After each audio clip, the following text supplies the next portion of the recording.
This news is funded by viewers like you. Please support our work at democracynow.org/give. This is Democracy Now!, democracynow.org, the War and Peace Report. I'm Amy Goodman. We turn now to Gaza, where Israel's assault on the besieged Strip continues despite ongoing talks over a possible ceasefire.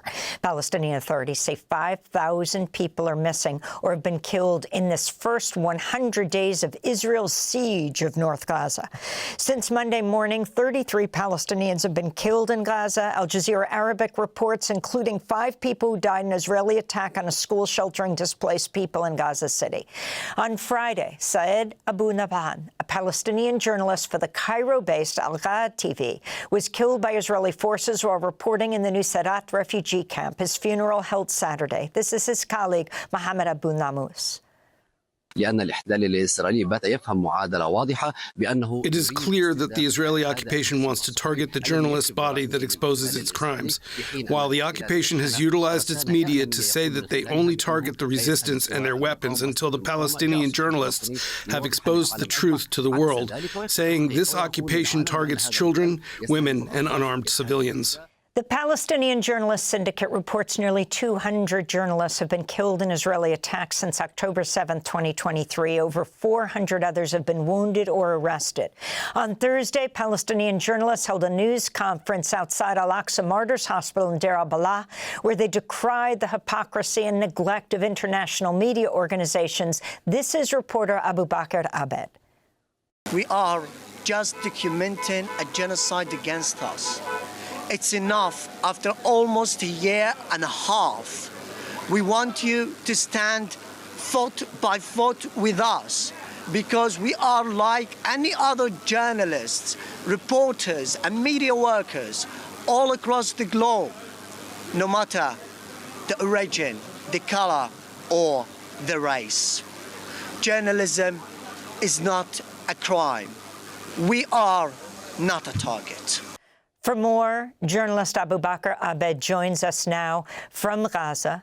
He used to be a soccer commentator, but now he calls himself an accidental war correspondent.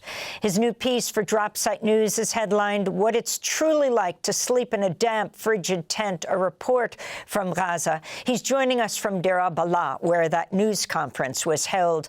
Abubakr Abed, thank you for joining us again. You're 22 years old. You didn't expect to be a war correspondent, but that's what you are now. Talk more about what you were demanding on Thursday, surrounded by other Palestinian journalists, demanding of the Western media, of all international journalists.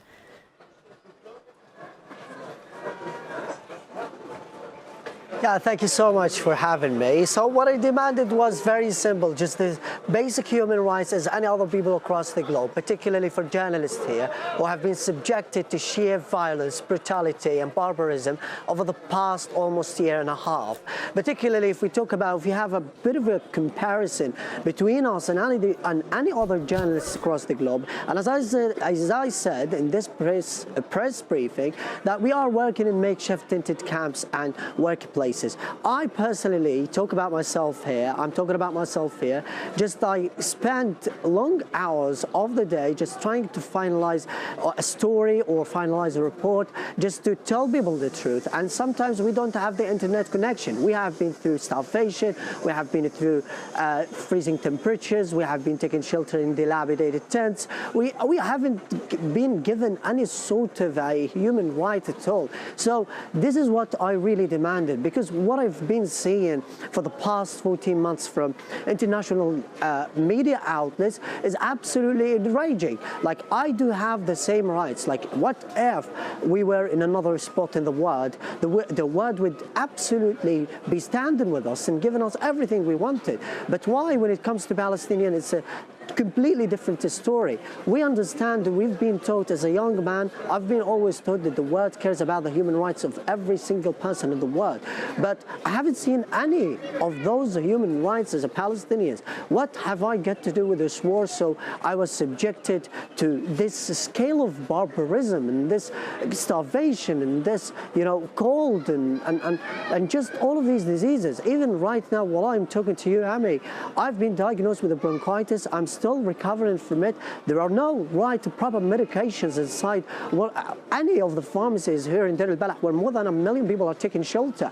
Even if we're talking about it in detail, the lack of medical supplies and aid inside the Al-Aqsa Martyrs Hospital here, which serves more than 1.5 million people in central Gaza, apart from the everyday casualties, is literally insane. When we talk about that, when we talk about the Palestinian journalists, we've lost around 210, and even after the press briefing, another journalist was killed. So you talk to an absolutely dead conscience of the world. You're talking about, the world just keeps turning a blind eye and just a deaf ear to what is happening as we are talking to ourselves. So it's completely enraging and unacceptable, because we are like any other reporters, media workers and journalists across the globe, and we have the right to be given the access to all media equipment, the access to the world, and our voices must be amplified, because again, we don't have any party to this war, and we must be protected by all the international laws, because that's what has been enshrined in the international laws and the human rights that have always been taught to the entirety of the world. We should make clear that all media has access to journalists on the ground in Gaza. Our Democracy Now! Viewers and listeners know we go regularly to Gaza, almost unheard of in the rest of the American corporate media.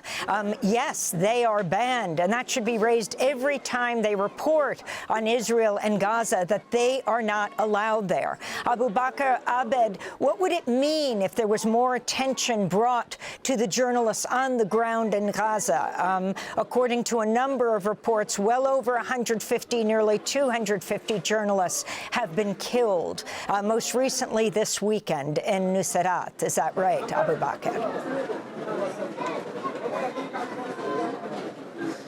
Yes, I mean, like, the reports are always horrific. Even when we go to a particular place to report on a specific event in the continuously deteriorating a humanitarian situation, we know that this might be the end. We know that even everything we're doing right now to report on, or anything we're trying to tell, any story that we are trying to narrate to the outside world, is going to cost our lives. But we want to tell the world. We want to live in dignity. We want to live in peace and calm, because that's what we really deserve as any other people across the globe.